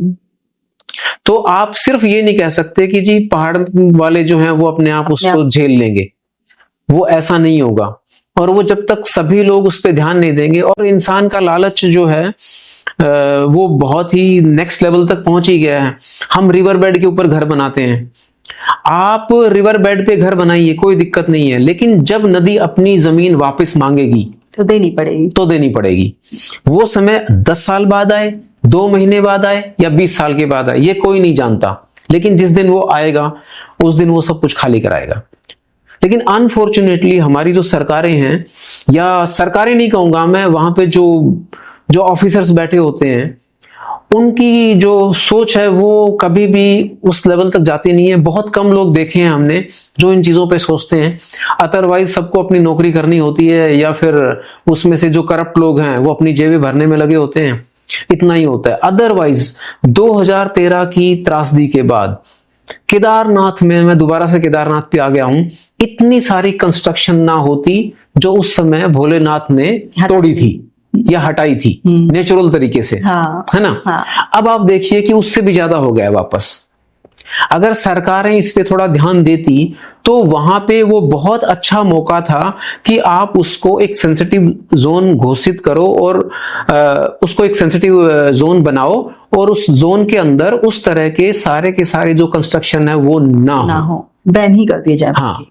या उसका एक लिमिट होना चाहिए ना, कि आप भाई इसमें सिर्फ 2 स्टोरी बना सकते हो, और वो भी सिर्फ इतना एरिया। या भाई जैसे आप हुडा के सेक्टर में आप मकान बनाते हो, आप 250 गज के प्लॉट में ये होता है कि आगे पीछे आपको जगह छोड़नी है। क्या आप केदारनाथ का जो टोटल कवर एरिया है उसके अंदर ये नहीं कर सकते कि भैया सिर्फ 20% में चीजें बनेंगी, बाकी 80% जो है वो जैसा नेचुरल पड़ा है वैसा रहेगा? क्यों नहीं हो सकता है? सरकारें चाहें तो कुछ भी कर सकती है ना। लेकिन वो वही डेवलपमेंट के नाम पर रोजगार, वहां के लोगों को रोजगार देने के लिए ही तो उन्होंने किया है, क्योंकि कहीं ना कहीं जो ब्रेन ड्रेनिंग हो रही थी वो भी तो उसको रोका भी तो गया वहां। नहीं, रोजगार आप पहाड़ में, वैसे रोजगार आप, मुझे नहीं लगता कि अनसेंसिबल तरीके से पहाड़ उसको झेलेगा। क्योंकि अभी इसी सीजन के अंदर धराली में जो घटना हुई, और वो वीडियो सब लोगों ने देखा, वो वीडियो हमारे स्टेप के ट्रैकिंग ग्रुप पे जब वो घटना हुई उसके 20 मिनट बाद ही आ गया था। हमारे एक वहां पे एक लोकल हमारे कांटेक्ट हैं, वो बेसिकली जो हायर हिमालय है उसमें वो गाइड हैं, उनका नाम है जयसिंह। जयसिंह का घर एग्जैक्टली जहां पे वो हुआ है उसी से कुछ 700-800 मीटर ऊपर है। हाँ जी। और वो 20 मिनट के बाद ही हमारे पास वीडियो पहुंच गया था। अब आपने पूरा का पूरा रिवर बेड के ऊपर ही गेस्ट हाउसेज और वो बना दिए हैं, तो अब उस स्थिति के अंदर क्या होगा? वही प्रकृति ने वापस लेना है। और दूसरी बात, जो ये कहते हैं ना कि वहां लोकल लोगों को रोजगार कैसे मिलेगा, मैं ये दावे के साथ कह सकता हूं कि जितने भी टूरिस्ट स्पॉट हैं अच्छे वाले, या जहां अच्छे वाले का मतलब मेरा भीड़ से मतलब है, यहां पे चाहे वो नैनीताल हो या फिर और जितनी जगहें हैं, ठीक है, मसूरी है, नैनीताल है, आपको क्या लगता है वहां पे जितने बड़े बड़े होटल बने हुए हैं वहां लोकल लोगों के हैं? आप सोचिए इस बात को। आपने तो शायद बहुत बाद में उस चीज को देखा, मेरे को तो बहुत पहले पता है। मुक्तेश्वर में 50% प्रॉपर्टीज जो हैं वो नहीं, बाहर छोड़ो, दिल्ली और दिल्ली के आसपास के लोगों की हैं। 50% तो सिर्फ यहीं की हैं। तो लोकल लोग वहां सिर्फ रसोइया बनते हैं। ये कड़वा सच है। तो कहीं पर भी इन्वेस्टमेंट एक्चुअली यही लोग करते हैं। नहीं, लोग वो करते हैं, लेकिन वही ना, अगेन आपको किस लेवल तक करना है और किस लेवल तक आपको छोड़ना है। देखिए, आपको कहीं कहीं कुछ चीजें छोड़नी पड़ेंगी ना। मैं कभी ये नहीं कहता कि आप उसको बिल्कुल खाली कर दीजिए, बिल्कुल ठीक बात है, वो संभव ही नहीं है और वो होना भी नहीं चाहिए, और लोगों को भी वहां जाना चाहिए और घूमना भी चाहिए, सारी चीजें ठीक है, लेकिन आपको किसी भी तरीके से वो सिस्टम क्या होगा, वो कैसे होना चाहिए, वो कहीं ना कहीं तो उसके कुछ तो नियम बनाने पड़ेंगे। अब जैसे शिमला में जिस तरीके से दिल्ली में 4 मंजिला घर बनते हैं, शिमला में 4 मंजिला घर बन रहे हैं। पर वो सोचना तो पड़ेगा भाई कि यार वहां पे आप, वहां का ज्योग्राफी अलग है, यहाँ की ज्योग्राफी अलग। एग्जैक्टली प्लेन में कहानी अलग है, वो पहाड़ में अलग है। वहां एक बार ऊपर से पानी आता है और आप रोज वीडियो देखते हैं कि घर कैसे गिरते हैं, इसीलिए कितने भयंकर तरीके से। ट्रैकिंग, जब आप या ट्रैवलिंग आप करते हैं तो बहुत सारे खट्टे मीठे अच्छे अनुभव या बुरे अनुभव भी आपको हुए होंगे, तो कोई ऐसी घटना बताइए जो बड़ी दिलचस्प भी हो, रोमांचक भी हो। हाँ, बहुत बार अलग अलग चीजें होती हैं, कई बार झगड़े भी होते हैं, कई बार अच्छे लोग भी मिलते हैं, कई बार ऐसे लोग भी मिलते हैं कि जो बिल्कुल आप एक्सपेक्ट ही नहीं करते हैं कि यार ऐसा भी कुछ होगा। तो ये बहुत शुरू की बात है। मैं जब दिल्ली में शुरू के 2-3 सालों में मैं एक एडवर्टाइजिंग कंपनी में मैं जॉब करता था, और हम लोगों ने एकदम से अचानक एक प्लान हुआ कि चलो यार होली पे हम मथुरा चलते हैं। अच्छा। और दोपहर में प्लान किया 2:30 बजे, और शाम को हम लोग 5 बजे आश्रम चौक पहुंच गए कि चलो मथुरा चलते हैं जी। और वो जो समय होता है बेसिकली, दिन में गर्मी होती है, शाम को थोड़ी ठंडक होती है, बिना प्लान करे। और एज भी मतलब ये होता है ना कि आप 20-25 साल की एज में ज्यादा कुछ सोचते नहीं हो कि अरे यार क्या पहन रखा है, या सर्दी लगेगी, गर्मी लगेगी। तो ठीक है जी, हम चल पड़े, बस पकड़ी, रात को पहुंच गए 9 बजे मथुरा। तो हमें वहां पे, हमें नहीं पता था कि वहां इतनी भयंकर भीड़ होती है। हमें वहां कोई गेस्ट हाउस, कोई धर्मशाला, कोई होटल, कुछ भी नहीं मिला। किस समय की बात कर रहे हैं? होली की बात है। होली नहीं, इस समय के ईयर क्या रहा? ये 1995-96 तब भी की इतनी बात। समस्या होती थी रहने रुकने के लिए? हाँ जी, बिल्कुल। नहीं, मैं आपको बताऊं, होली जो है, होली एक ऐसा फेस्टिवल है, और मथुरा में हमारे बंगाली भाई बहुत आते हैं। मथुरा में बहुत समय से बंगाली जो हमारे भाई लोग हैं वो बहुत आते हैं, और स्पेशली होली पे तो भयंकर भीड़ होती है, पूरा पैक होता है। उस समय भी पैक होता था। अब तो स्थिति ऐसी है कि आप किसी भी ऐसे मेन फेस्टिवल पे आप जाने की सोचो ही मत। अभी तो इतना ट्रैफिक होता है, लेकिन तब भी इतनी भीड़ होती थी और हमें कोई जगह नहीं मिली थी। तो हमने कहीं खाना खाया किसी ढाबे पे, और हम भटकते भटकते इधर उधर 2-3 घंटे भटकने के बाद रात को 11:30 बजे हम बांके बिहारी मंदिर के बाहर आके बैठ गए। तो उस समय इतनी भीड़ रात को नहीं होती थी इनफैक्ट। तो वहां कुछ साधु लोग थे, और वो साधु लोग जो हैं, आग उन्होंने थोड़ी सी जला रखी थी और वहां बैठे हैं। तो अब क्या करें, हमारे पास तो कोई जगह नहीं थी, तो हम भी वहीं बैठ गए। तो उनकी बातें सुनते रहे, सब अपनी अपनी किस्से कहानियां जो भी चलता है ऐसी स्थिति में, हाँ, सब बता रहे हैं। तो थोड़ी सी रात और आगे बढ़ी, और तो रात को फिर ठंड लगने लगी। हमारे पास तो कुछ था नहीं। अब उसके बाद क्या करें जी? तो हमारे बिल्कुल पास में एक साधु बैठे थे, जो उनकी उम्र हो गई कुछ मेरे ख्याल 65 के आसपास, 65 और 70 के बीच में।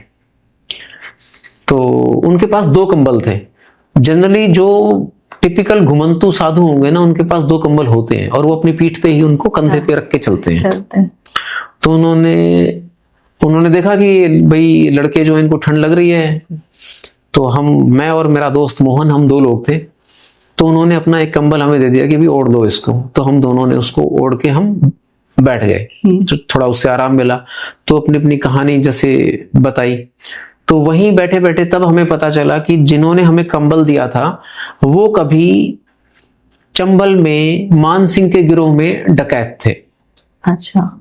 और उसके बाद आचार्य विनोबा भावे के समय में जब भूदान आंदोलन चला था, और बहुत सारी ऐसी एक्टिविटीज हुई थी, और उन्होंने बहुत सारे डकैतों से चंबल में आत्मसमर्पण के लिए उन्होंने कहा था, या उनको एक तरह से प्रेरित किया था। तो तब बहुत से लोगों ने सरेंडर किया था, और सरेंडर के बाद उनको कुछ समय तो जेल में रहना ही पड़ा था। वो 6-7 साल 8 साल का समय था। बाद में उन लोगों का जो भी उस समय का प्रोसेस रहा होगा, या उनको पहले ही छोड़ दिया गया था।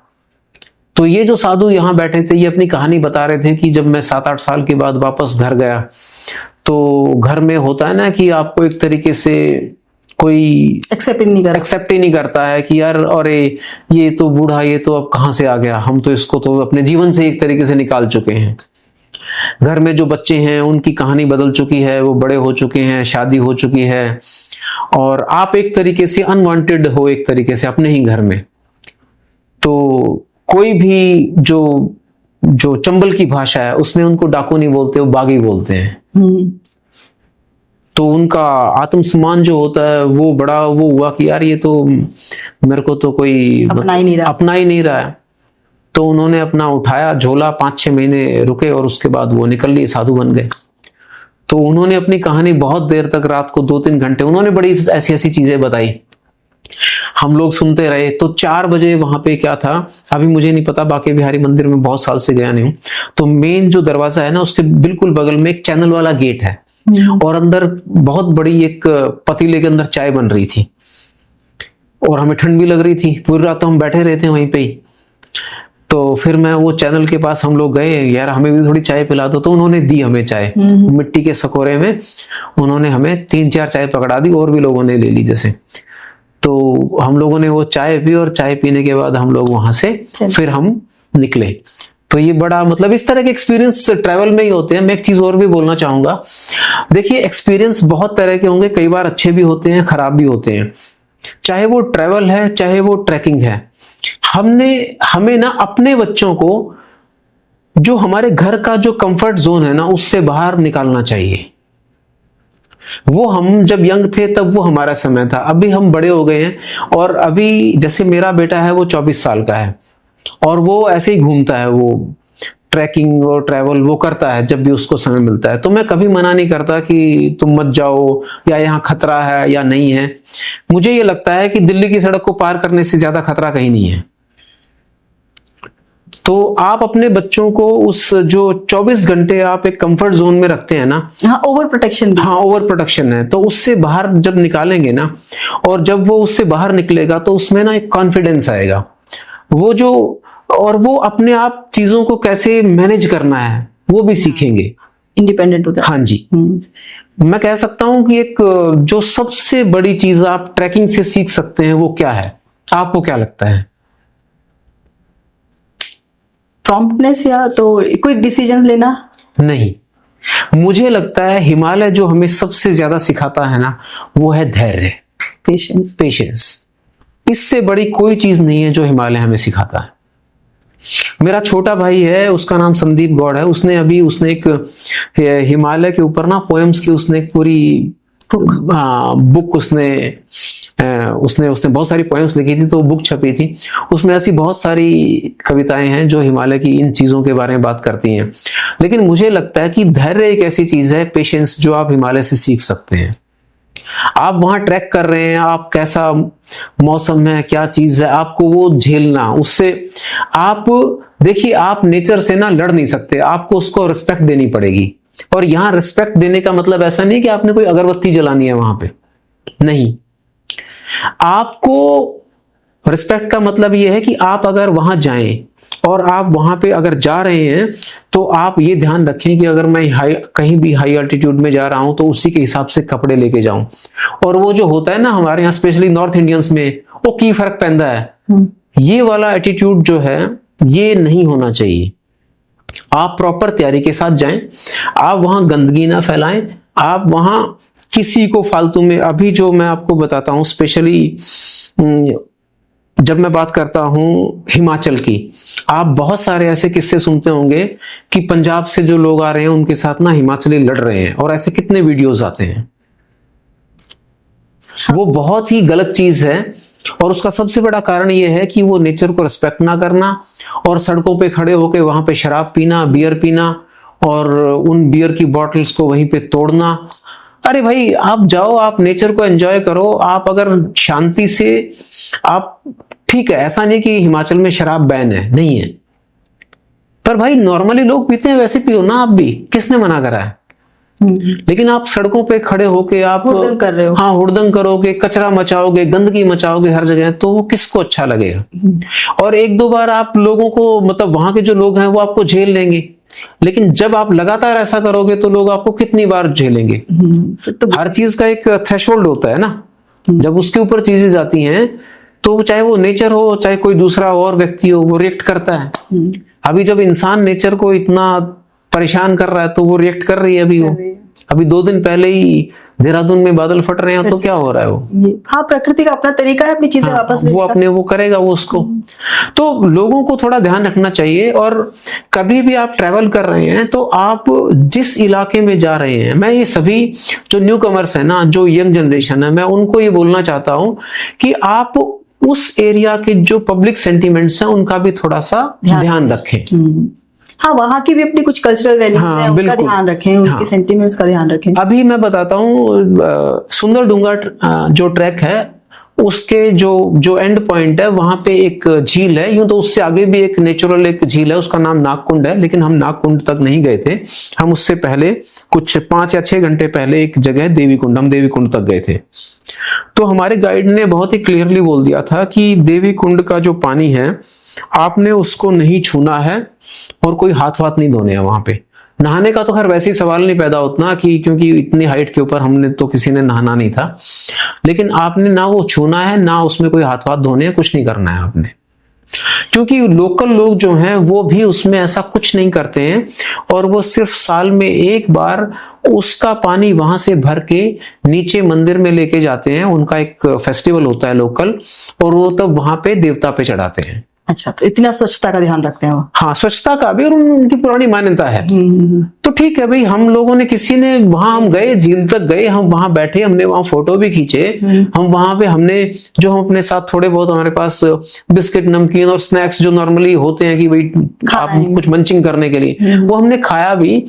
लेकिन हमने ना वहां कोई कूड़ा फैलाया, ना हमने पानी में हाथ डाला, हमने कुछ नहीं करा वहां। तो हिमालय हमसे कहता है कि आप यहाँ आए, आप इसकी प्राकृतिक सुंदरता को आप एंजॉय करें, सब कुछ करें, लेकिन जैसा हूं वैसा ही छोड़ जाएं। जैसा हूं वैसा ही छोड़ जाएं और अपना कूड़ा अपने साथ वापस लेके जाएं। मुझे यहाँ कुछ दे के ना जाएं। मुझे तुमसे कुछ नहीं चाहिए। और हिंदुओं में स्पेशली मैं बोलूंगा, क्योंकि वो मैं बार बार इसलिए बोलता हूं कि वैसे भी भारत की 80% जनसंख्या हिंदुओं की है और बहुत से लोग वहां जाते हैं। तो भाई शिव जी कोई और नहीं है, शिव प्रकृति ही तो है। अगर आप शिव के इतने बड़े भक्त बनते हैं तो कृपया करके नेचर को जैसी है वैसे रहने दें और अपनी भक्ति अगरबत्ती जला के दिखाएं ना दिखाएं, लेकिन ऐसी जरूर दिखाएं कि आप वहां कूड़ा छोड़ के न आए। सबसे बड़ी भक्ति की इस समय हमारी प्रकृति को जो जरूरत है वो ये है कि हम उसे साफ सुथरा रहें। बिल्कुल। ट्रैकिंग के जितने भी नए बच्चे हैं, जितने भी यंग जनरेशन के जो लोग हैं, जो न्यू कमर्स हैं, कि भाई अपना कूड़ा प्लीज अपने साथ वापस ले जाओ, ऊपर उसको छोड़ के मत जाओ।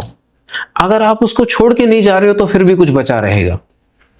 जितना बुरा हाल रोहतांग पास का और ऐसी जगह का हो गया है, वो आप सोचिए कि कितना भयंकर है। और कभी वही जगह पर लोगों का पहुंचना तक मुश्किल था और आज कहीं इतनी ज्यादा गंदगी है वहां, इतनी ज्यादा गंदगी है। तो ये अगर ऐसे ही चलता रहा तो आने वाले समय में ये चीजें और भी बेकार हो सकती हैं। नहीं, देखिए इसके बारे में मैं ये बोलूंगा, अगेन कूड़ा प्रॉब्लम नहीं है, कूड़े की मैनेजमेंट प्रॉब्लम है। यूरोप में ये बिल्कुल ये स्टडी है और आप इसके बारे में बहुत सारी जगह पढ़ भी सकते हैं। इंग्लैंड के अंदर लंदन जो शहर है, वो जिस नदी के किनारे बसा हुआ है वो है थेम्स। आज से मेरे ख्याल कुछ 20 या 25 साल पहले थेम्स का लगभग वही हाल था जो अभी हमारे यहाँ यमुना का है। लेकिन उसके बाद उन्होंने उस कूड़े को मैनेज किया और सब कुछ किया जो उसके लिए करना चाहिए था, उसको वापस जिंदा करने के लिए, और उन्होंने वापस उसको जिंदा करा। वो डेडिकेशन, हाँ, मतलब उसको जो भी उसको रेक्टिफाई करने के लिए करना चाहिए था सब कुछ करा। देखिए इतना बड़ा देश है, वही मैंने बोला कि सबसे ज्यादा आबादी वाला देश है हमारा। वो सब कुछ भी होगा, कूड़ा भी होगा, लेकिन वो मैनेजमेंट का सही होना बहुत जरूरी है। वो जब तक सरकारों का ध्यान, लेकिन सरकारों का ध्यान के साथ साथ पब्लिक की जो एक्टिव पार्टिसिपेशन है वो बहुत जरूरी है। और जब तक वो मैनेजमेंट नहीं होगी ना, तो हम लोगों को थोड़े दिन में लगेगा कि हम ना बिल्कुल कूड़े के ढेर पे बैठे हैं। अगर देखा जाए तो दिल्ली में, अगर हम हरियाणा या 3 तरफ से हरियाणा और एक तरफ से यूपी है, दिल्ली एनसीआर, मैं उसको दिल्ली नहीं मानता। हाँ। गुड़गांव, नोएडा सब एक ही है, फरीदाबाद। जब भी एंट्री करते तो आपको कूड़े के ढेरी सबसे पहले स्वागत करते हैं, बड़े बड़े कूड़े के ढेरी है। अब हमारे श्रोताओं को जो हमें सुन रहे हैं, ऐसे कोई 4-5 बातें बताइए, हालांकि पता तो सबको सब कुछ ही है, लेकिन फिर भी कि हाँ इन बातों को अगर अपना लिया जाए तो बहुत सारी समस्याओं का समाधान हो जाएगा। देखिए इसमें 2-3 चीजें हैं, और स्पेशली मैं यंगस्टर्स को अगर बोलूं तो हर चीज को थोड़ा ध्यान से सोचें और उसमें अपना, जिसको बोलते हैं कि एनालाइज करें, दिमाग लगाएं। दूसरी बात, लाइफ में डिसिप्लिन होना बहुत जरूरी है, और वही डिसिप्लिन और ट्रेनिंग जो है वो एक पुलिस वाले को और एक पैरा कमांडो को अलग करती है।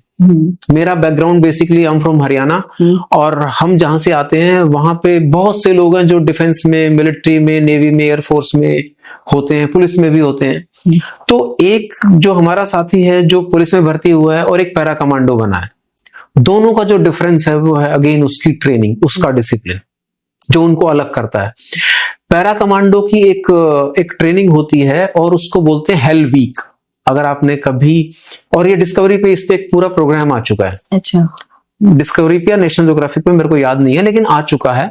हेल वीक मतलब 1 हफ्ते तक आप दौड़ते हैं और आपको 3 या 4 दिन तक सोने नहीं दिया जाता है, लिटरली। तो मेरा कहने का मतलब, इट्स ऑल अबाउट ट्रेनिंग। जो बच्चे स्पोर्ट्स में बहुत अच्छा निकलते हैं या बहुत अच्छा करते हैं, अब हमारे यहाँ भी शहरों में बहुत सारे बच्चे खेलते हैं बचपन में, लेकिन क्योंकि उनका डिसिप्लिन नहीं होता, खाने के जो आपका खाने का पैटर्न है उसका डिसिप्लिन नहीं है, आपका उठने का कोई टाइम नहीं है, दिनचर्या नहीं है प्रॉपर, तो वो डिसिप्लिन है जो चीजों को अलग करता है, वो डिसिप्लिन है जो आपको बनाता है।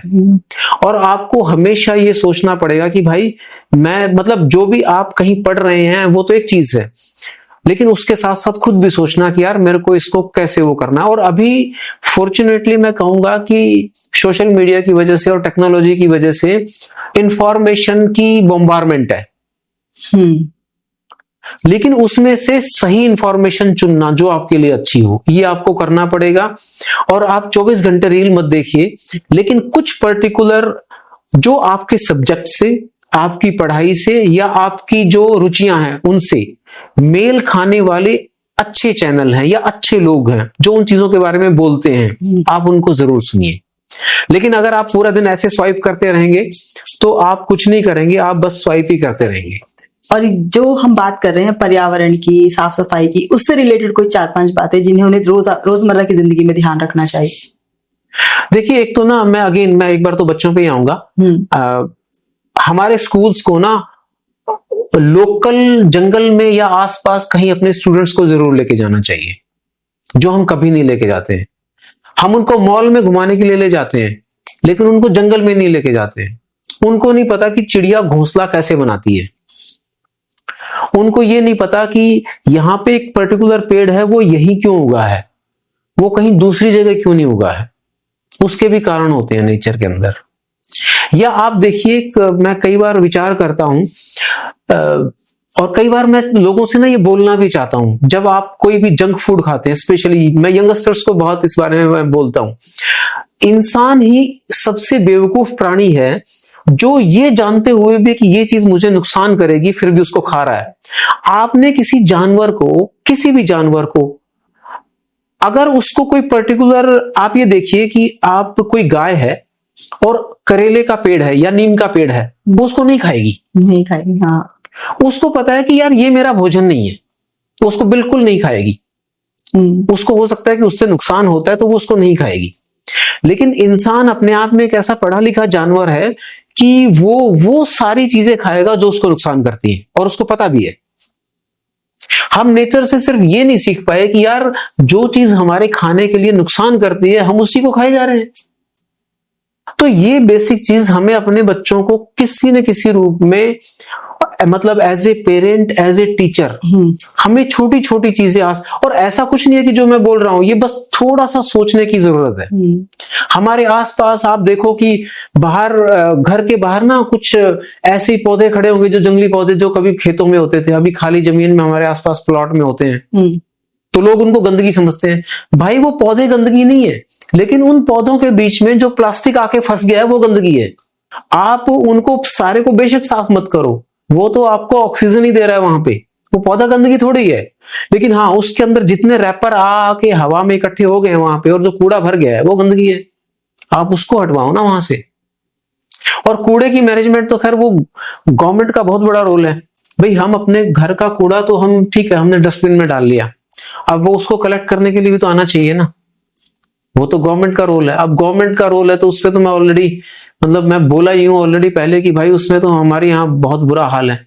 लेकिन हाँ ये है कि नेचर मतलब अपने बच्चों को जब तक आप नेचर के करीब नहीं लेके जाएंगे ना तब तक वो उसको उस जिसको बोलते हैं कि संवेदनशीलता के साथ समझेंगे नहीं। आप एसी रूम में आप उनको नेचर का ज्ञान देते रहिए, और अभी तो स्कूलों में जो स्कूल नेचर का ज्ञान दे रहे हैं भैया वहां एसी क्लासरूम बन रहे हैं। भैया आप नेचर का ज्ञान दे कैसे रहे हो उनको यार? आप ये सोचिए कि आप उनको नेचर का ज्ञान दे रहे हो और उनको फिर वो ज्यादा, चाहे आप उसको कमर्शलाइजेशन बोलिए या किसी भी तरीके से बोलिए, एयर कंडीशन स्कूल है जी। आप उनको और फिर आपको कह रहे हैं कि वो नेचर के फिर आप सिर्फ पोस्टर बना सकते हो। एक्चुअली में नेचर का क्या होगा फिर वो तो उसका मालिक तो ऊपर वाला ही है फिर वो। अभी आपने यमुना जी के लिए कहा कि किस लंदन की जो रिवर है उसकी बहुत सफाई हुई, जो उसकी स्थिति कभी यमुना जी जैसी ही थी। हाँ जी। लेकिन अब उसको साफ किया गया है। तो आपको क्या लगता है कि दिल्ली के पास जो ये यमुना नदी बह रही है, जो कभी दिल्ली की शान हुआ करती थी, अभी उसमें इतनी गंदगी है, उसको लेकर आपका क्या मत है? देखिए इस बारे में जो सबसे बड़ी बात है वो ये है कि सरकार जो भी चीजें करती है वो एक लेवल पे होती हैं, और जो उससे अगला काम होता है वो करना होता है हम सबको, आपको और जो जनरल पब्लिक है उसको। भाई गवर्नमेंट ने कुछ पॉलिसीज बनाई और कुछ उसने उसके लिए काम किया। काम वो पूरी ईमानदारी से कभी होते नहीं है, ये सबको पता है। उसके बाद भी चलो हम उसको पॉजिटिव सेंस में देखेंगे, लेकिन जनता की जो जिम्मेदारी है वो बहुत बड़ी है। मेरे को हैरानी होती है, और अभी भी बहुत सारे ऐसे वीडियोस आते रहते हैं कि लोग अपने घर में हवन हुआ, और खासकर फिर मैं हिंदुओं पे आता हूं, हम अपनी नदियों को मां बोलते हैं और उसके बाद वहीं पे जाके सबसे ज्यादा गंदगी मचाते हैं। इससे बुरी हालत कोई हो नहीं सकती है भैया। तो माई मत बोलो, जो तुमने कचरा करना है उसका करो। एक तरफ मां बोल रहे हैं गंगा मैया की जय, गौ माता की जय, और वो क्या है उसको धर्म की जय हो। हमारे यहां अभी जो जनरेशन है या अभी के जो लोग हैं, और ये बड़ा, मैं कोई वैसे कथावाचक नहीं हूं जो फालतू की बहुत सारी बातें भी बोलते हैं, लेकिन धर्म की जय का मतलब, धर्म का मतलब हमारे यहां कर्तव्य से होता था। अगर भगवत गीता में लिखा है कि एक पिता का धर्म क्या है, तो धर्म का मतलब घंटी बजाना थोड़ी है। एक पिता के कर्तव्य क्या है,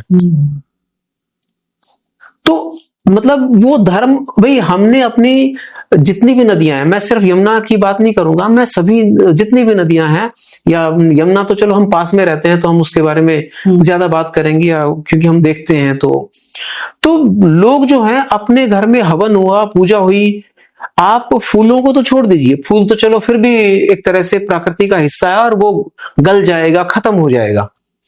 अगरबत्ती के खाली पैकेट, अरे भैया आपका दिमाग खराब है यार। और खासकर जितनी अम्मा है हमारे घर में, जितनी बूढ़ी औरतें हैं, नहीं इंक्लूडिंग माई मदर, मेरी माँ को भी मैं उसी में गिनता हूं, नहीं इसको यमुना जी में बहा के आओ। अरे भाई खाली अगरबत्ती के पैकेट को यमुना जी में बहाने का क्या मतलब है? क्या बकवास है? वो कूड़ा है, उसको कूड़ेदान में होना चाहिए। आप खाली फूल यमुना में डाल रहे हो, चलो एक बात है, हालांकि वो भी फालतू कूड़ा ही है वहां पे, तो उसकी तो खाद बनाई जा सकती है, लेकिन आप हर चीज को मतलब जो भी पूजा में बचा हुआ सारा यमुना जी में बहाना है आपको, क्यों भाई? एक तो ये जो और बड़ी प्रॉब्लम है, पहले इतनी जनसंख्या नहीं होती थी किसी भी, जब आप गांव में रहते थे, आप गांव में थोड़े बहुत घर है, वहां कोई वाटर बॉडी है, आपने थोड़ी बहुत ऐसी चीजें, और तब ऐसी चीजें भी नहीं होती थी ना गांव में। हाँ। कौन लोग इतनी प्लास्टिक की चीजें खरीदता था? घर में पूजा हुई, 4 फूल हुए, एक आपने जोत जला दी, हो गया जी। आजकल तो टेंट्रम इतने सारे हैं, हमारे अपने टेंट्रम इतने सारे हैं, ये लेके आओ, वो लेके आओ, और पता नहीं क्या क्या करवाओ। एक पंडित जी की लिस्ट होती है बड़ी लंबी। मैं ब्राह्मण हूं, लेकिन मेरे को कई बार वो लगता है कि भाई ये सब है क्या, ये फालतू की चीजें। अब वो सारा का सारा कचरा उठाओ, उसको थैले में भरो और उसको गंगा जी में जाके या यमुना जी में जाके डाल दो। और आप ये सोचो, ये आयरनी है हमारी, जिस यमुना नदी के किसी भी पुल के ऊपर जाके लोग उसको दूर तक उसके एक्सपेंस को निहार सकते हैं, वहां खड़े होके उसके सनसेट का या सनराइज का मजा ले सकते हैं, वो इन कूड़ा डालने की वालों की वजह से वहां ना 10-10 फीट ऊंची दोनों तरफ बैरिकेडिंग करके उसको बंद करा गया है कि लोग कूड़ा ना डालें। हालांकि कूड़ा डालने वाले फिर भी डालते हैं, लेकिन जो लोग शहरों में रहते हैं, जो अपने जीवन में, मैं बोलता हूं कि 365 दिन में से 300 दिन सूर्योदय नहीं देखते हैं, किसी छुट्टी वाले दिन ये सोचे कि चलो यार हम सवेरे ना यमुना किनारे चलते हैं और विल एंजॉय नेचर, हम थोड़ा सा उसका प्रकृति का आनंद लेंगे, तो आप पुल पे खड़े होकर नदी को देख नहीं सकते हो। गंदगी दिखेगी? नहीं, गंदगी क्या, कुछ भी नहीं दिखेगा, क्योंकि सरकार ने कूड़े वालों को रोकने के लिए दोनों तरफ वो जो जाली लगा दी है 10-10 फीट की। आप ये सोचो कितना बड़ा ड्रॉबैक है कि आप चाहो कि नदी को देखो, वहां से वो बह रही है, सूरज उग रहा है, इन कूड़ा फेंकने वालों की वजह से वो बैरिकेडिंग हुई और उस बैरिकेडिंग की वजह से बाकी लोग भी उस नदी को देख नहीं सकते हैं। ये कितनी बड़ी चीज है अपने आप में।